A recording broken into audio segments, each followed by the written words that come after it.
हुजूर ने फरमाया कि जब तुम्हारे वालिद या वालिदैन का इंतकाल हो जाए और जब उनको दफनाया जाए तो उनको दफन करके उनकी कब्र के करीब बैठकर अल्लाह पाक का जिक्र इतनी देर तक करो जितनी देर एक ऊंट को ज़िबा करके तकसीम किया जाता है, क्योंकि जब दफन किया जाता है तो मैयत इस तरह परेशान होती है जिस तरह एक आदमी समंदर की लहरों के बीच में डूब के मर रहा हो। जब जिक्र किया जाता है अल्लाह का तो मैयत परेशान नहीं होती, खुश होती है कि मेरी औलाद ने मेरा हक अदा कर दिया है। प्लीज इस मैसेज को इतना फैलाओ कि कोई अल्लाह का बंदा इस बात से महरूम ना हो। जज़ाकल्लाह खैर। हुजूर ने फरमाया कि जब तुम्हारे वालिद या वालिदैन का इंतकाल हो जाए और जब उनको दफनाया जाए तो उनको दफन करके उनकी कब्र के करीब बैठकर अल्लाह पाक का जिक्र इतनी देर तक करो जितनी देर एक ऊंट को ज़िबा करके तकसीम किया जाता है, क्योंकि जब दफन किया जाता है तो मैयत इस तरह परेशान होती है जिस तरह एक आदमी समंदर की लहरों के बीच में डूब के मर रहा हो। जब जिक्र किया जाता है अल्लाह का तो मैयत परेशान नहीं होती, खुश होती है कि मेरी औलाद ने मेरा हक अदा कर दिया है। प्लीज इस मैसेज को इतना फैलाओ कि कोई अल्लाह का बंदा इस बात से महरूम ना हो। जज़ाकल्लाह खैर।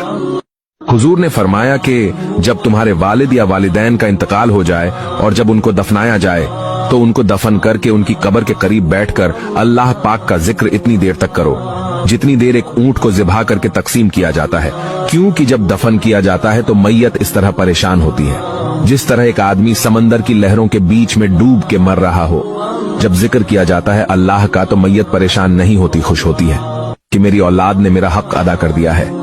प्लीज इस मैसेज को इतना फैलाओ कि कोई अल्लाह का बंदा इस बात से महरूम ना हो। जज़ाकल्लाह खैर।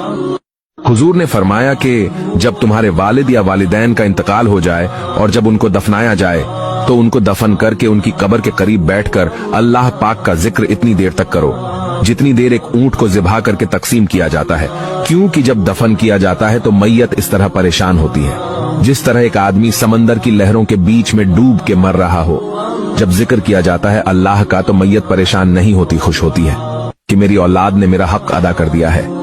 प्लीज इस मैसेज को इतना फैलाओ कि कोई अल्लाह का बंदा इस बात से महरूम ना हो। जज़ाकल्लाह खैर।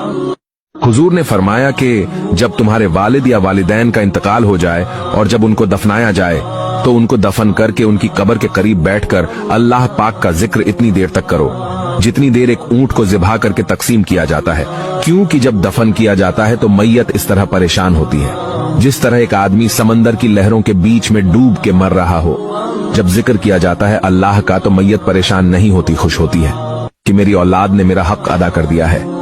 प्लीज इस मैसेज को इतना फैलाओ कि कोई अल्लाह का बंदा इस बात से महरूम ना हो। जज़ाकल्लाह खैर।